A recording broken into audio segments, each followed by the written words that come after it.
मंगलमूर्ति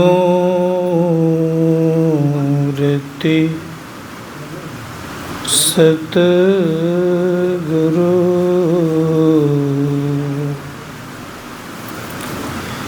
मिलवा सर्वाधार मंगलमय मंगल करण दिनवा बारंबार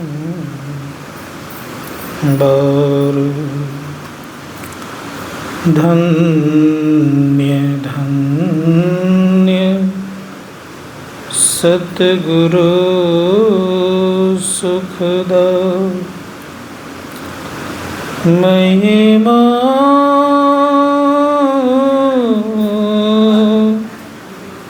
कही न जाए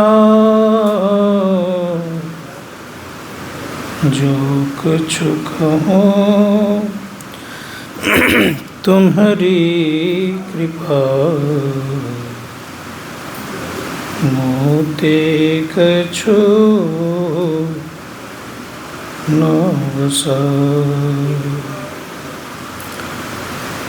एक बार प्रेम से बोलिए श्री सद्गुरु।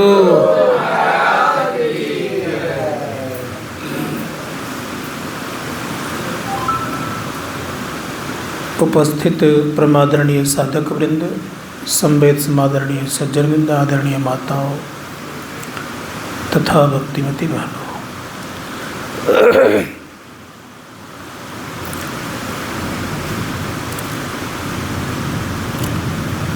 जीवन के लक्ष्य सबके लिए परमात्मा ने निर्धारित किया है, लेकिन सबको अपना अपना लक्ष्य बना लेते हैं संसार में।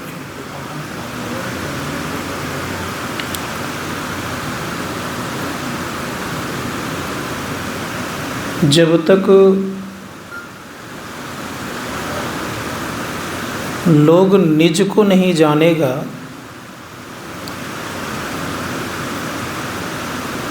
तब तक वो शाश्वत सुख की तरफ नहीं बढ़ सकता है। प्रत्येक जल का लक्ष्य है समुद्र में मिल जाना। इसलिए आप कहीं भी जल को गिराएंगे तो बहना प्रारंभ करेगा। अग्नि का लक्ष्य है कि सूर्य में जाकर के मिल जाना, तो अग्नि नीचे की तरफ नहीं जाता है। देखिएगा जब जलाइएगा आप चूल्हा इत्यादि कुछ भी, किधर धधकता है भाई? धधकती किधर है? ऊपर की तरफ। तो प्रत्येक तत्व का अपना अपना लक्ष्य है, अपने अंश से मिल जाना। तो हम लोग किसके अंश हैं? परमात्मा के। तो ये कहाँ जाके शांत होगा? परमात्मा मिल करके। मिट्टी को आप पहाड़ के ऊपर से गिराना प्रारंभ कर दीजिए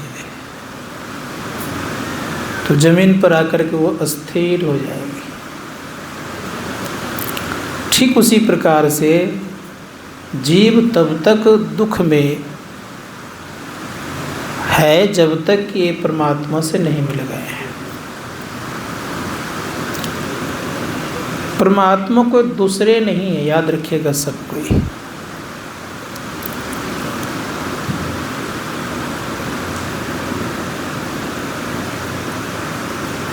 एक बूंद समुद्र का जल और एक बूंद कुआं का जल, दोनों में क्या भिन्नता है? लेकिन अंतर यह है कि समुद्र जो है अथाह है। समुद्र अथाह होने के नाते कुआं और नदी नाला का जल एक प्रकार का सीमित है, उसी प्रकार से हम लोग भी सीमित हैं। किस कारण से? एक कुआं का एक आवरण होने के नाते कुआं का जल कहला गए। उसी प्रकार से शरीर में आवरण होने के नाते हम लोग संसारी जीव कहलाते हैं, संसार में रहते हैं। संसारी जीव को अपेक्षा की आवश्यकता रहती है, क्योंकि ये संसार सापेक्ष है। असापेक्ष जहाँ है तो वहाँ अपेक्षा तो बनी रहेगी। इसीलिए ध्यान देना होगा कि परमात्मा सापेक्षता के परे हैं, तो हम लोग भी वहीं जाएंगे तभी कल्याण होगा। तो हम लोग जीव क्यों कहला गए? आवरण के कारण। आवरण होने से जीव हम कहलाते हैं, लेकिन वह परमपिता परमात्मा आवरण रहित है। धर्मशास्त्रकार कहते हैं कि हम लोग कभी कभी उसी तरह का मान लेते हैं, जैसे कोई समुद्र का मेढक आ जाए तो इधर वाला मेढक कुछ बोलेगा। संजोग से एक बार समुद्र के किनारे एक कुआं था।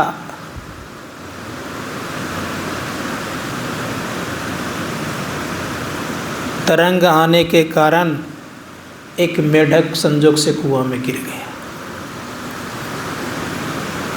तो कुआं का मेढक कहता है, समुद्र कितना बड़ा है?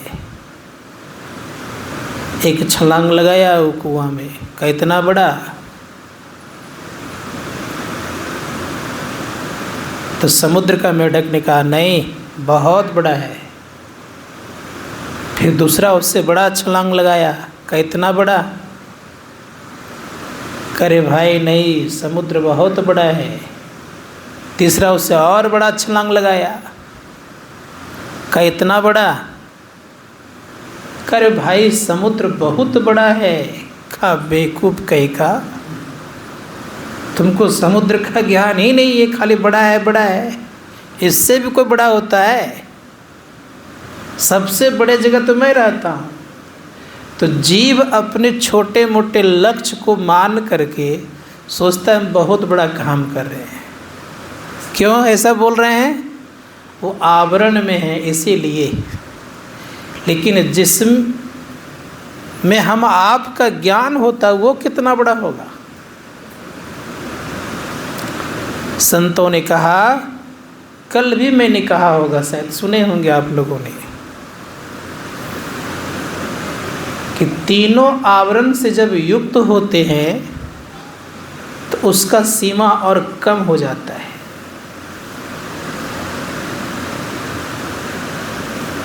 वह स्थूल जगत में पड़ जाता है।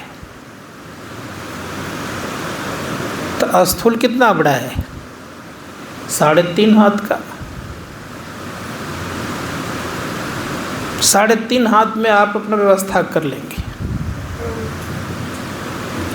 लेकिन सूक्ष्म की जो स्थिति बनती है, उदाहरण दे रहा हूँ, जैसे 1 किलो बर्फ को ले आइए उठा करके, कितना एरिया छेकेगा वो?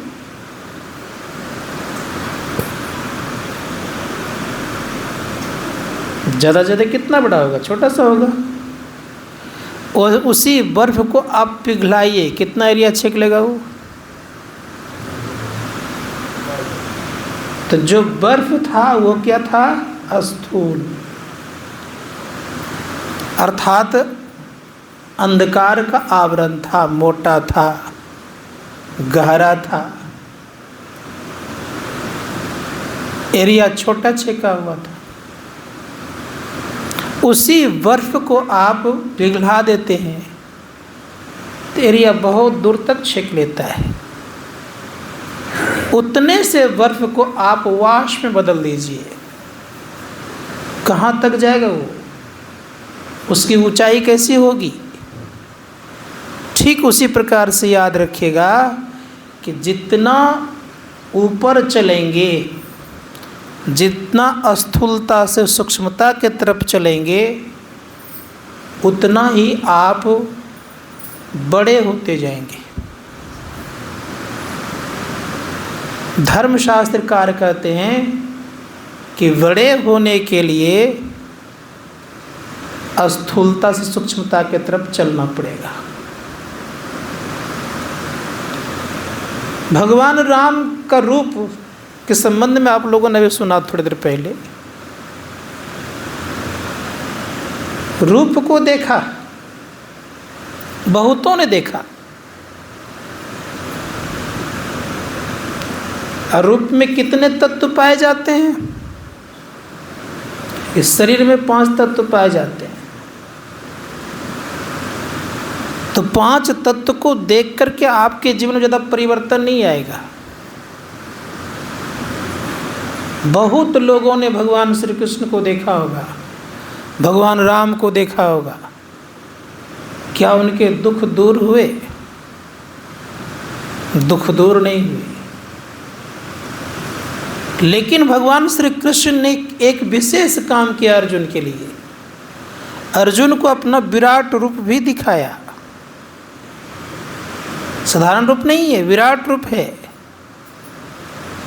विराट रूप होने से अर्जुन घुटने के बल बैठ गए, थर थर कांपने लग गए। तब कहते कि मुझे ये रूप नहीं चाहिए। फिर चतुर्भुज रूप को उन्होंने देखा, इसमें भी उनको संतुष्टि नहीं हुई। तब आगे दिखाने के भगवान को भी ताकत नहीं है, क्योंकि आत्म रूप दिखाने की क्षमता केवल स्वयं में होता है, अर्थात तो स्वयं से देखा जाता है। दिखाने का आत्म स्वरूप नहीं है। विराट रूप तक दिखाया, क्यों दिखाया? यह माया है। आत्म रूप को दिखाने के लिए कोई नहीं मिला है ऐसा कुछ यंत्र की जो कि दिखाया जाए। माया के रूप दिखा सकते हैं। तो वहाँ तक तो देखा। भगवान राम ने जब शिव के विराट रूप को देखे तो घुटने के बल वो बैठ गए। भगवान थे तब ये हाल हो गई उनकी। धर्मशास्त्रकार कहते हैं कि विराट रूप से हमें प्रसन्नता नहीं मिलती है, ना दुख दूर होता है। विराट रूप देखने के बावजूद भी क्या अर्जुन नरक से बच गए?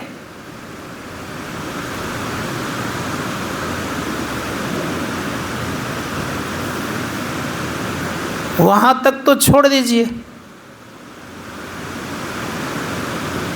विराट रूप का दर्शन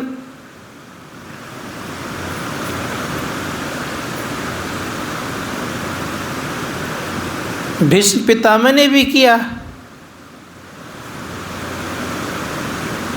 जिसमें समझाने के लिए आए थे कि 5 गांव कम से कम दे दीजिए। वहां भी तो विराट रूप दिखाया गया। क्या परिणाम हुआ? द्रोणाचार्य ने भी देखा और जितने लोग थे सबने देखा। संत महात्मा गण कहते कि इन रूपों को देखने से हमारा आपका कल्याण संभव नहीं है। ना नरक से अर्जुन 5 भाई पांडव बच पाए, सब के सब गए। याद करने पर तुरंत हाजिर होते थे भगवान श्री कृष्ण। द्रौपदी जैसे याद करते थे तुरंत हाजिर हो जाते थे।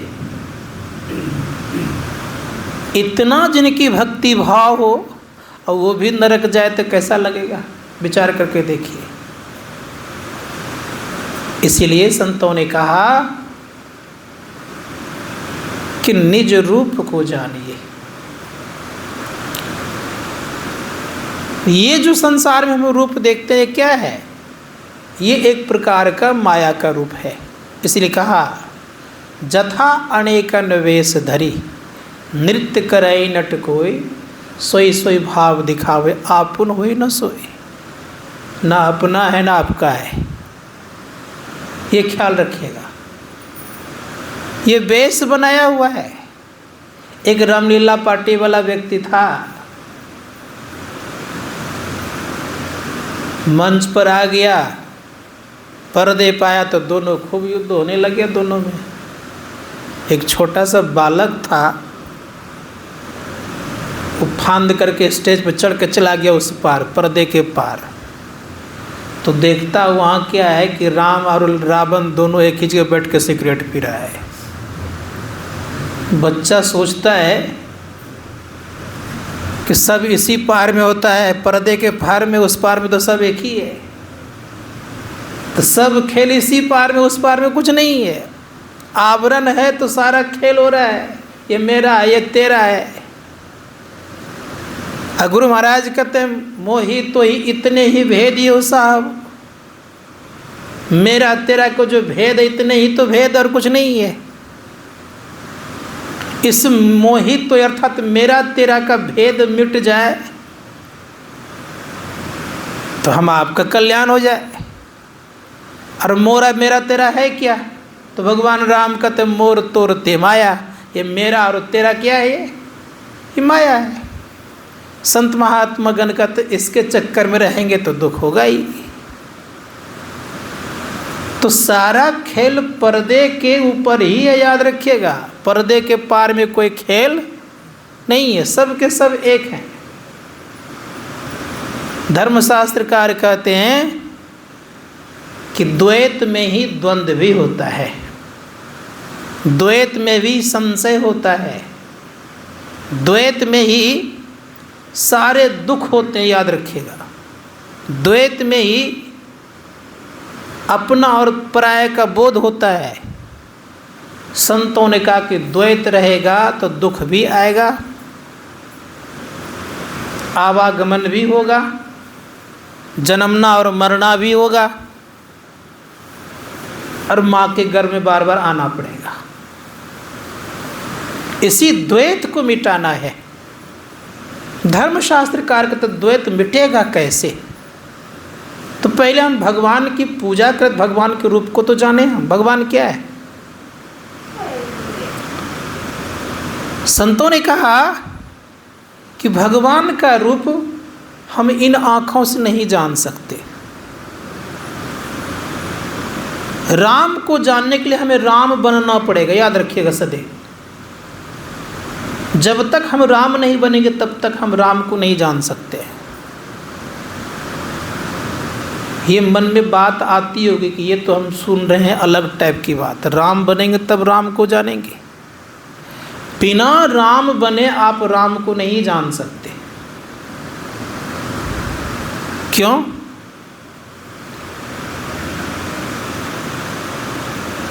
संतों ने कहा कि हम आपके ऊपर में आवरण है, राम के ऊपर में कोई आवरण नहीं है।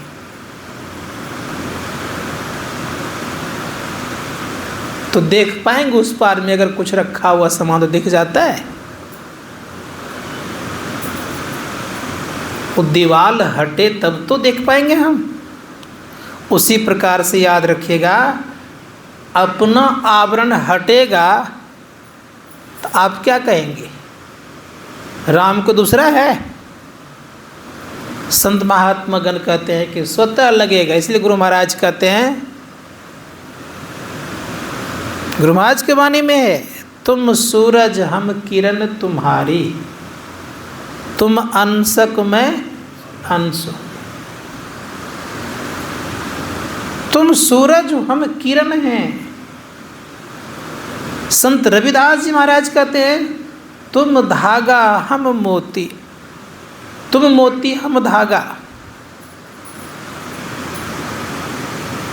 तुम भाई मोती हो, हम धागा हैं। दूसरे शब्दों उन्होंने कहा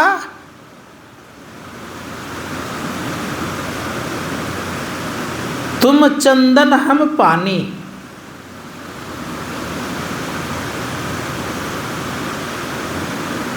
और कहते कहते क्या कह दिए, अंतिम पॉइंट लास्ट में कहते हैं, ऐसी भक्ति करे रही दासा। कैसी भक्ति? यहाँ द्वैत है, और जब मिल गया पानी और चंदन तो क्या हो गया, अलग कर पाएंगे? ये स्थिति हो गई। तो जब मिल जाएंगे तब अलग नहीं हो पाएगा। तो कहा राम का स्वरूप कैसा है? तो भगवान राम के विषय में कह रहे हैं, राम स्वरूप तुम्हार वचन अगोचर बुद्धि पर, अविगत अकथ अपार। एक तो अविगत है, दूसरा अकथ है और अपार है। अविगत अकथ अपार, नेति नेति नित्य निगम कहा। नेति नेति नित्य निगम कहा। निगम मतलब वेद, पुराण कह रहा है। क्या कह रहा है? इति नहीं इति नहीं इति नहीं। किस तरह से? तो सर्वप्रथम क्या कह, राम स्वरूप तुम्हार वचन अगोचर बुद्धि पर। एक तो वचन से, बुद्धि से परे है। दूसरा क्या कहा गया? अविगत अकथ। अविगत मतलब होता है कहीं खाली नहीं, सब जगह। अविगत अकथ, कहने में आने योग्य नहीं। अपार, कोई आपका पार संसार में नहीं पा सकता। जग पेखन तुम देख निहारे, विधि हरि शंभु नचावनी हारे। अतएव न जान ही मरम तुम्हारा, और तुम्ही को कौन जाना नहीं आ रहा। ब्रह्मा विष्णु महेश को आप नचाने वाले हैं। जग पेखन तुम देख निहारे, विधि हरि शंभु नचावनी हारे। नचाने वाले हैं। हम लोग ब्रह्मा विष्णु महेश को भगवान मानते हैं। बताइए तो कितना अंतर है। गोस्वामी जी कह रहे हैं, मैं नहीं कह रहा। कहीं इनको आप नचाने वाले हैं। ये लोग भी आपकी महिमा को नहीं जानते हैं। औरों की बात तो छोड़ दीजिए। इन तीन देवों को ईश्वर कोटि का देव माना जाता है। और जब ये लोग आपकी महिमा को नहीं जानते हैं तो साधारण जन की बात क्या है? इनको आप नचाने वाले हैं। आप लोगों ने कठपुतली का खेल देखा होगा। अपने नाचता है कठपुतली? कोई नचाने वाला होता है, पतला सा धागा हाथ में लगा के रखता है, ऐसे ऐसे करता है और नाचता है। लोग देखता है कठपुतली अपने नाच रहा है, अपने नहीं नाचता है। तो ये तीनों भी नाचने वाले हैं। और नचाने वाले कौन है? परमपिता परमात्मा, अर्थात संत महात्मागण कहते हैं कि नचाने वाले हैं। इन तीनों को नचाने वाले हैं। और जब इन तीनों को नचाने वाले हैं तो उनके अंडर जो है तो वो नहीं नाचेंगे? क्यों बच जाएंगे? जब मालिक ही नाचने वाले बॉस के सामने हो जाए तो क्या करेंगे लोग? तब तो जैसा ऐसा कहेंगे तो सब काम करेंगे लोग। संतों ने कहा कि इसीलिए जानना पड़ेगा ईश्वर का स्वरूप क्या है। गोस्वामी जी महाराज कहते हैं, वेद भी आपकी महिमा को नहीं गा सकते। श्रुति पुराण सदग्रंथ कहाई, रघुपति भक्ति बिना सुख नहीं। श्रुति और पुराण दोनों कह रहा है कि बिना भगवान का भजन किए कल्याण नहीं है, सुख नहीं है। लेकिन कहा क्या? कब भगवान कैसा? का एक अनी अरूप अनामा, अज सचिदानंद परधामा। वो एक है, अनी है, इच्छा रहित है। कोई इच्छा उनके पास नहीं है। और हम आपके पास इच्छा है कि नहीं? तो जब तक हम आपके पास इच्छा भी है, जब तक इच्छा रहेगी तब तक समझ लीजिए कि हम लोगों को दुख होगा। शहंशाह नहीं बन सकते। संत कबीर साहब कहते, चाह गई चिंता मिटी, मनुआ बेपरवाह, जाको कछुन चाहिए सो शहंशाह। तो भगवान के पास इच्छा नहीं है। एक अनि अरूप अनामा असदानंद परधामा, उनको कोई इच्छा नहीं है, करना कोई रूप है। तो आपका भी तो कोई रूप नहीं है, आपके पास भी तो कब, जब इच्छा नहीं तो तब सहंसा बनते हैं आप। आगे को समझे महाराज, कहता अगुण अध्वर गिरा गोतीता, समदर्शी अनवैध अचिता, निर्मल निराकार निर्मोहा, नित्य निरंजन सुख संदोहा, प्रकृति पार प्रभु सब उर्वासी, ब्रह्म निरी बिरज अविनाशी, यहाँ मोह कर कारण नाही, रवि सम तम कब हो की जाई। कहा कि अगुण है वो, कोई गुण उनके पास नहीं है। और भगवान शिव के पास गुण है कि नहीं है? वो तमोगुण के मालिक हैं, इसीलिए संहार करते हैं।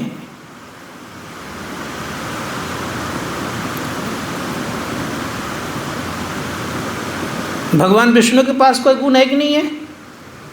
सतोगुण है, पालन करते हैं। और ब्रह्मा जी के पास रजोगुण है, सृष्टि करते हैं। तो यहाँ क्या करें? अगुण अधभरा गिरा गोतीता, कोई गुण नहीं है। जिसमें कोई गुण नहीं उसको क्या बोलेंगे भाई? निर्गुण, कोई गुण नहीं है। लेकिन प्रश्न किया गया है, जो व्यक्ति निर्गुण है वो सगुण कैसे हो गए? तो उत्तर दिया, भगत हेतु भगवान प्रभु रूप धरे तनु भूप। भगत के बस में आकर के भगवान ने किया कि रूप को धारण किया। अब रूप को धारण किया गया है, धारण करने वाला को जानेंगे कि धारण किया उसको जाने, किसको जानेंगे आप? नाटक जो खेलता है तो क्या होता है? वह रूप बनाता है, क्या वही व्यक्ति रहता है? बनाने वाले को हम राम रावण मान ले हम, लेकिन वो तो है नहीं ना। तो रूप धारण किया गया है। भगत हेतु भगवान प्रभु रूप धरा तनु भूप, राजा का शरीर धारण किया है, भूप का शरीर धारण किया है। जथा अनेकन वेश धरी, नृत्य कहि नटकोय, सोई सोई भाव दिखावे, आपुन होई न सोई। कब भाव दिखाते, कला दिखा रहे हैं। एक बहुरूपिया क्या करता है?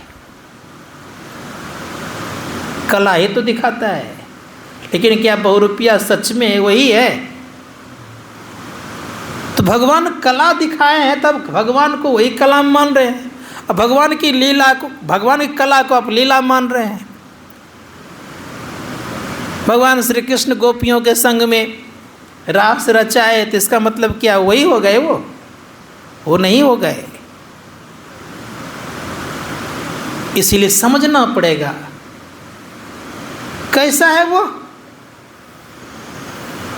तो बड़े प्रेम से कहा, वाल्मीकि जी पूछते हैं, वाल्मीकि जी से पूछते भगवान श्री राम कि मुझे वन में रहना है, उचित स्थान, अनुकूल स्थान बता दीजिए, क्योंकि आप तो जंगल में ही रहते हैं तो आपको तो पता सारी चीज़ है ही। तो वाल्मीकि जी सोचने लग गए कि भगवान को मैं क्या बताऊं। और किन्हीं से नहीं पूछे, वाल्मीकि जी से पूछ रहे हैं। कौन? भगवान राम। जैसे पूछते भगवान श्री राम से पूछते हैं वाल्मीकि जी, पूछो मोई कि रहा हूँ कहाँ, मैं पूछत सकुचाऊँ, मैं सकुचा रहा हूँ। जहाँ न होई तहाँ देव कही, तुम ही दिखाओ उठाऊँ। कहे प्रभु आप जिस स्थान में नहीं हैं वो स्थान मुझे दिखाइए, मैं आपको रहने का जगह बताऊंगा। भगवान राम क्या बोलेंगे अब कि मैं वहाँ नहीं हूँ? वो तो हर जगह है। राम रमन्ति, जो सब में रमन करने वाला है। अब स्थिति गंभीर हो गई तो क्या करेंगे? तो भगवान श्री राम को कहते हैं वाल्मीकि जी मुनि, लोचन चातक जिंद करी राखे, निदरहि जल धर अभिलाखे। कहा कि जिन्होंने सारे नदियों के जल को निरादर कर दिया है,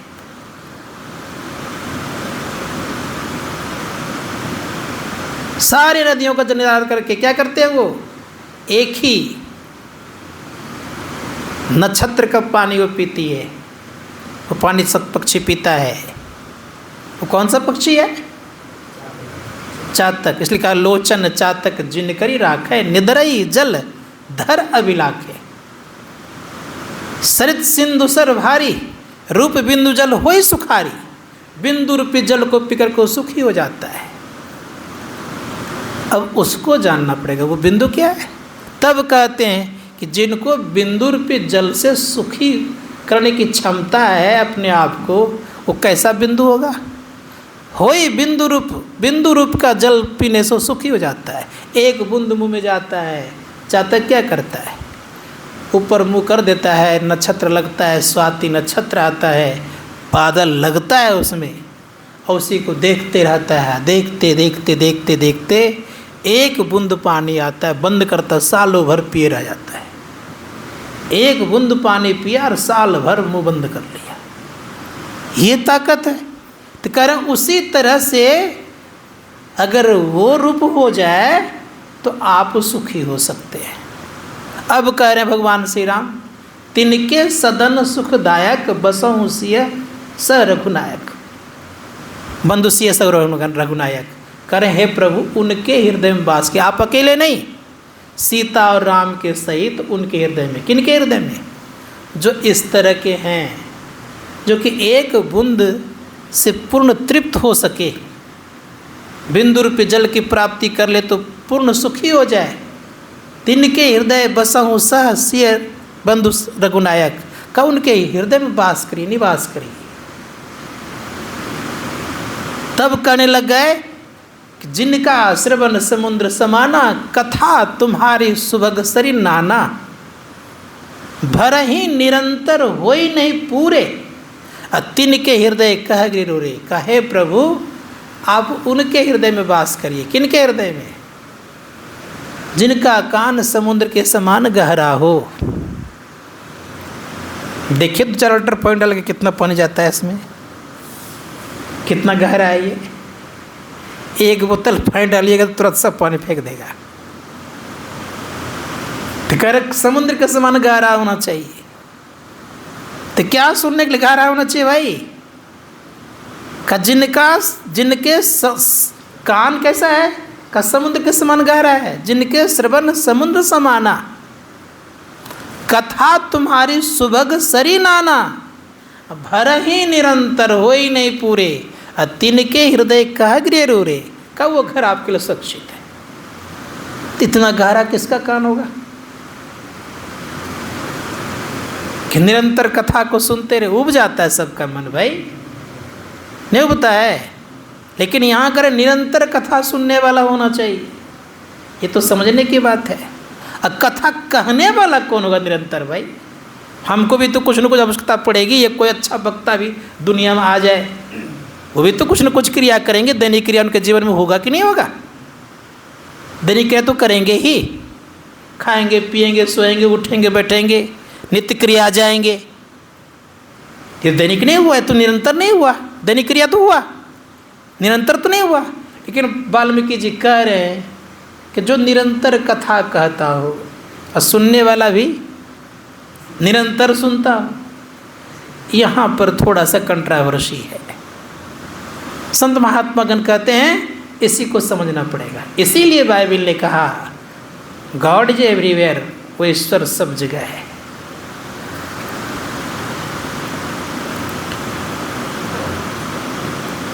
ऋषि मुनिगण कहते हैं कि ये समझने की बात है किनका कान गहरा होगा इतना, और कौन हरदम कथा को सुन सकता है। का संसार में कोई कोई भक्त ऐसे होते हैं जो कि हरदम परमात्मा की कथा को सुनते हैं। कहने वाला कौन है? तो परम संत तुलसी साहब कहते आ रही है धुर घर सदा तेरे बुलाने के लिए। उस सदा से बुलाने के लिए वो आ रहे हैं। एक दिन आया, 2 दिन आया, सो बात नहीं, सदा से ये कौन सा कान सुनेगा ये भी जानना पड़ेगा। तो खुलासा करते हैं तुल साहब, कहते हैं गोश बातिन हो कुसादा, जो करे कुछ दिन अमल, जो कुछ दिन अमल, अमल मतलब अभ्यास, जो करे कुछ दिन अमल ला इल्ला अल्लाह, अकबर खुदा पे जाने के लिए का, अकबर पर जाना अगर चाहते हैं, अकबर को प्राप्त, अकबर कहते हैं बड़ा को, अकबर मतलब ये बादशाह नहीं हमारे भारतवर्ष का, अकबर मतलब होता है बहुत बड़ा, उससे बड़ा और संसार में कोई नहीं। तो क्या उनको अगर जानना हो तो आंतरिक कान खोलना पड़ेगा। गोश बातिन हो कुसादा, जो करे कुछ दिन अमल, अमल मतलब अभ्यास, इसीलिए अभ्यास बिना तो होगा नहीं। अभ्यास कीजिए, क्या चीज़ का अभ्यास कीजिए? निरंतर कथा सुनने का अभ्यास कीजिए। अभ्यास करते करते संजोग से अगर वो कथाकार मिल गया तो सुनने वाला भी आप निरंतर हो जाएंगे। बात समझ आ गई कि नहीं?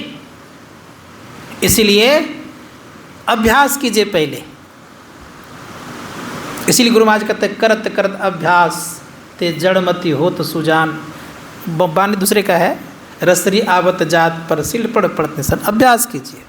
अभ्यास करते करते शिला पर कोमल रस्सी से दाग ये चिन्ह हो जाता है। तो अभ्यास करते करते क्या मन को आप आज्ञा चक्र से लेकर के अंदर तक नहीं जा सकते? अभ्यास तो कीजिए। अभ्यास बिना कुछ नहीं होगा, इसलिए अभ्यास को बढ़ाइए। धर्मशास्त्रकार कहते अभ्यास कीजिएगा सुनने का, गुनने का नहीं। और जब सुनने के अभ्यास कर लेंगे और सुनना प्रारंभ कर देंगे तो निश्चित है कान आपका वो खुल जाएगा, वो कान खुलेगा। जो कान खुलने के बाद फिर ये कान बाहर से आप बहरे रहें तो कोई दिक्कत नहीं, इन वो कान में आवाज़ आती रहेगी। आंतरिक कान सुखाता है। और वास्तव में संसार के शब्दों के लिए बारह बनना पड़ता है। नहीं बनेंगे तो उस कान उस शब्द को नहीं सुन सकेंगे। लेकिन वो परमात्मा कैसा? तो का अशब्दम, उस शब्द के अंतर्गत में नहीं आता। और रूपम, कोई रूप के अंतर्गत में नहीं है। गंध के अंतर्गत नहीं आता। गंधहीन, जो गंधहीन है, अशब्द है और रूप है, वचन से रहित है, उनको हम लोग चाहते हैं कि वचन में आ जाए, आँखों से दिख जाए। तो आँखों से दिखने वाला क्या क्या दुर्दशा हुआ देख लीजिए। किनका दुर्दशा नहीं हुआ आँखों से दिखने वाले का? अर्जुन हर वक्त संग में रहते थे।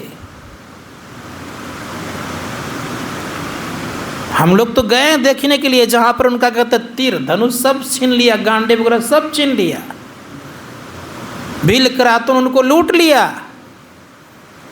जिस गांडीव से वे तीनों लोकों में अपना जय जयकार करवाते थे, वही गांडीव है, वही सब कुछ है। और छीन लिया भील करातों ने, कुछ नहीं कर पाया अर्जुन। पिटाई भी लगी, भागा वहाँ से। वो स्थान हम लोग देखने के लिए गए हैं। आज भी सुनसान जगह लगता, को खास ज़्यादा हुआ रौनकता नहीं है। जिसमें गोपियां लोग स्नान करते, तालाब भी हम लोग देखने के लिए गए हैं। बोलते गोपी तालाब नहीं। तो कहने का अभिप्राय ये था कि किसके कृपा से अर्जुन के गांडी में ताकत थी? कृष्ण की कृपा से ताकत थी। कृष्ण संसार से चले गए तो अर्जुन का सब कुछ लूट लिए।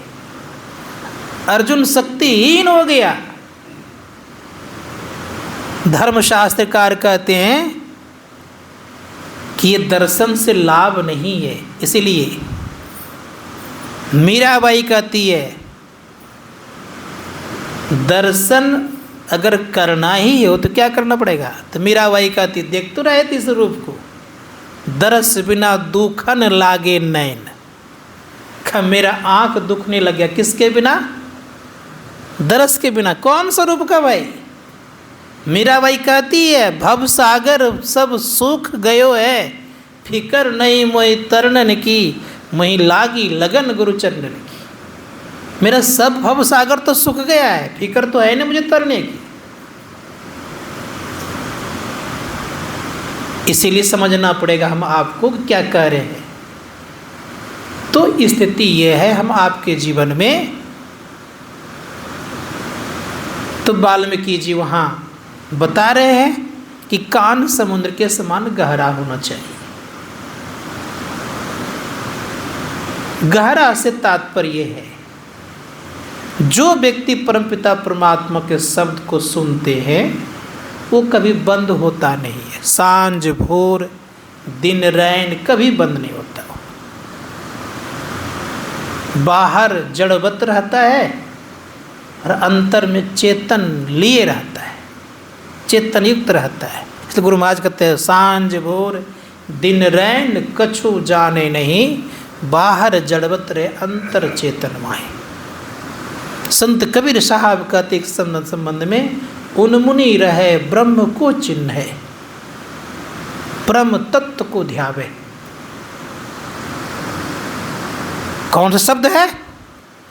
जिस शब्द से संसार की सृष्टि हुई है। इसीलिए गुरुनाथ जी कहते हैं शब्द तंतु वीर संसार समन्यांगु अपरंपार। वो संसार का बीज है।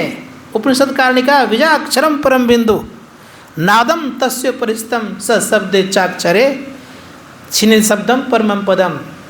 संसार का बीज का कारण है वो, और रूप का भी बीज का कारण वही है। वह बिंदु से ही रूप बनता है, याद रखिएगा। बिंदु से रूप बनता है, शुरुआत होता है, अंत भी बिंदु पर होता है। इसलिए उस बिंदु को समझना पड़ेगा। कोई भी चित्र बना ली दुनिया में, कुछ भी आप लिखना भी प्रारंभ करिएगा, को भी लिखिएगा तो शुरुआत करेंगे बिंदु से, और को का अंत भी करिएगा बिंदु से ही। इसीलिए कहा संसार का बीज है वो, बीजाक्षरम परम बिंदु। और यहाँ परम बिंदु कहा गया, याद रखिएगा। परम बिंदु से तात्पर्य जिसको हम वन पॉइंटनेस कहते हैं। और वो बिंदु प्राप्त क्या होगा? तो गुरुदेव कहते हैं एक बिंदुता दूरबीन हो, दूरबीन क्या करे, अब पिंड में ब्रह्मांड दरस हो, बाहर में क्या फिरे। वो बिंदु, उस बिंदु को जो पकड़ता है तो परिणाम क्या होता है? तो कहा वो परम बिंदु है, उसके ऊपर कुछ है, कहाँ है, का क्या है, खा, उसके ऊपर नाद है। नाद मतलब शब्द। बीजाक्षरम परम बिंदु नादम तस्य परिस्थितम, उसके ऊपर नाद है, शब्द है। सशब्दे चाक्षरे छीने निशब्दम परमम पदम। जहाँ पर शब्द का लय हो जाता है वो निशब्द है, वो परम पद है। उसी परम पद के हम लोग खोजी हैं। संत महात्मा गण कहते हैं निशब्दम परमम पदम। वो निशब्द में क्या है? परम पद है।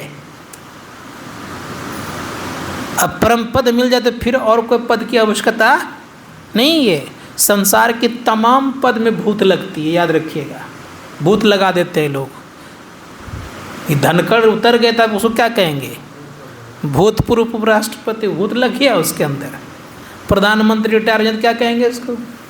भूतपूर्व प्रधानमंत्री। लेकिन संत के पद में कभी भूत नहीं लगता, याद रखिएगा। सुने हैं कभी भगवान बुद्ध पूर्व के थे? भूतपूर्व भगवान बुद्ध सुने हैं कभी? भूतपूर्व संत कबीर साहब? संतों के पद में भूत नहीं लगता है।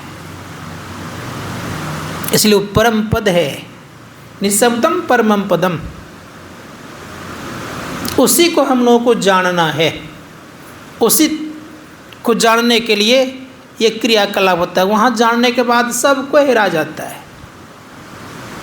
जो कोई गए साहब को खोजने वाला ही वहीं हेरा गया। फिर उसको खोजना बड़ा मुश्किल है, इसलिए प्रयास करना पड़ेगा। हम लोग को वहाँ चलना चाहिए। चलने के लिए रास्ता हम लोगों को पता है कि भगवान ने रास्ता अपने हाथों से निर्माण किया है, और वो ईश्वरकृत निर्माण रास्ता, अर्थात ईश्वर ने बनाया रास्ता को, ईश्वरकृत रास्ता है। और संसार का रास्ता मानवकृत है, दोनों में फर्क है। और आज अधिकांशतः मानवकृत रास्ते पर चलते हैं, ईश्वरकृत रास्ते पर बहुत कम चलने वाला होता है। कितने धनबाद में देख लीजिए आप। और हम लोगों में भी कभी कभी मानवकृत रास्ते पर चलने का प्रयास करते हैं, चलते भी हैं। तो मानव द्वारा जो बनाया गया रास्ता है उसमें आकर्षण है। क्यों आकर्षण है? उसमें रूप होता है, थोड़ा सा श्रृंगार होता है, रस होता है, इसीलिए उधर आकर्षण ज़्यादा होता है। परमात्मा के जो रास्ता बनाए हुए हैं वो तो बाद में, कब जब बहुत सिमटेंगे तब उस रास्ते पर चलेंगे। अंतर ये है। और दुनिया को रिझाने के लिए क्या करना पड़ेगा? तो संत महात्मा का दुनिया को रिझाने के लिए आपको रूप तैयार करना पड़ेगा, श्रृंगार करना पड़ेगा। इसलिए आपने सुना होगा आप रूप भोजन और पर रूप, सुने हैं कि ना आप लोगों ने? दूसरों को दिखाने के लिए क्या करना पड़ेगा? श्रृंगार करना पड़ेगा। समझ गए? संत महात्मा गण कहते हैं इसलिए समझना पड़ेगा थोड़ा सा, जितना भी दिखावटी है अपने लिए नहीं है। किसके लिए है? ये बड़ा मार्मिक विषय है। दिखावा में हम नहीं हैं। दिखावटी जितने भी है सब क्या है? संत महात्मा गण ने कहा कि हम रास्ता से अलग हैं, इसीलिए उस रास्ते को जानिए। वो रास्ता कहाँ से? तो संत महात्मा गण ने कहा को नैन नगर से है। राह गई बड़ी छीनी साधु नैन नगर से। उसी नैन नगर में एक बिंदु मिलेगा, उस बिंदु में शब्द है। बिंदु में तहनाद बोले रैन दिवस सुहावनम। उस शब्द में भी एक सार शब्द है। इसीलिए गुरु महाराज कहते हैं नादों से नादों में चली प्रणव ध्वनि सार रे, एक ओम सत्यनाम ध्वनि में ही हो भव पार रे। संसार सागर से पार हो सकते हैं। इसलिए संत महात्मा गण कहते हैं इसका अभ्यास करने हेतु हम लोग यहाँ पर उपस्थित हैं। इसीलिए लाखों में से आप लोग एक हैं। समझ गए? ये सबके बस की बात, ये काम संभव नहीं है। कौन 5 घंटा बैठता है भाई? किसको फुर्सत है घर द्वार छोड़ छाड़ करके 5 घंटा हम बैठे हैं? इसे लाखों में आप लोग एक हैं। सबके भाग में भी नहीं होता है, बगल में रह करके नहीं बैठ सकता, स्थिति ये बनती है। यद्यपि सारी व्यवस्था करने के बावजूद भी बैठना नहीं चाहता है लोग। क्यों? कारण इसके पीछे ये है कि ये बहुत कठिन काम है। कठिन काम को कोई वीर करता है। इसीलिए गुरु महाराज ने कहा आओ वीरो मर्द बनो, अब जेल तुम्हें तजना होगा। इस शरीर रूपी जेल से निकलने के लिए वीर बनना पड़ता है, ऐसे नहीं बन जाता है जी। इसलिए भगवान महावीर ने कहा संसार को जीतना आसान है लेकिन स्वयं को जीतना बहुत कठिन। इसलिए कहा स्वयं को जो जीतता है वो महावीर कहलाता है। स्वयं को जीतने के लिए चलना चाहिए। तो इसी का अभ्यास करते करते एक दिन स्वयं को जीतने की तरफ बढ़ेंगे, और जब जीत लेंगे तो आप वीर नहीं महावीर कहलाएंगे। और महावीर किसको जीतता है? स्वयं को जीतता है। काम को जीत लेता है, क्रोध को जीत लेता है। भगवान बुद्ध से देवदत्त ने पूछा क्या तुमने पाया? यही मोटा कपड़ा और एक पात्र भिक्षा का। भिक्षाम देहि कमेंट कर रहा है कौन? देवदत्त। भगवान बुद्ध कहते मैंने पाने नहीं गया था, खोने गया था। का क्या क्या खोया? का मैंने काम को खोया, क्रोध को खोया, लोभ को खोया, मोह को खोया, सबको खो दिया। इसीलिए धर्मशास्त्रकार कहते हैं कि जीवन में कल्याण चाहते हैं तो ये सब खोएगा अभी नहीं। जब स्वयं का ज्ञान होगा तो अपने आप खो जाएगा, तब कुछ पाने की आवश्यकता नहीं है। जैसे अपने को प्राप्त करेंगे तो आप उसी में हेरा जाएंगे। इसीलिए सूरदास जी महाराज कहते हैं, जो गुंगे गुड़ खाए हो भाई, गुंगा को गुड़ खिला दी, किस मुख से बखान करेगा बेचारा, बोल पाएगा? नहीं बोल पाएगा। उसी प्रकार से वो परम स्वाद, इसलिए कहा परम स्वाद जो सब ही निरंतर अमित तोष उपजावे। कैसा है? कमन वाणी को अगम गोचर, जो जाने सो पावे। ऐसी स्थिति हो जाती है। बोलिए प्रेम से श्री सद्गुरु महाराज।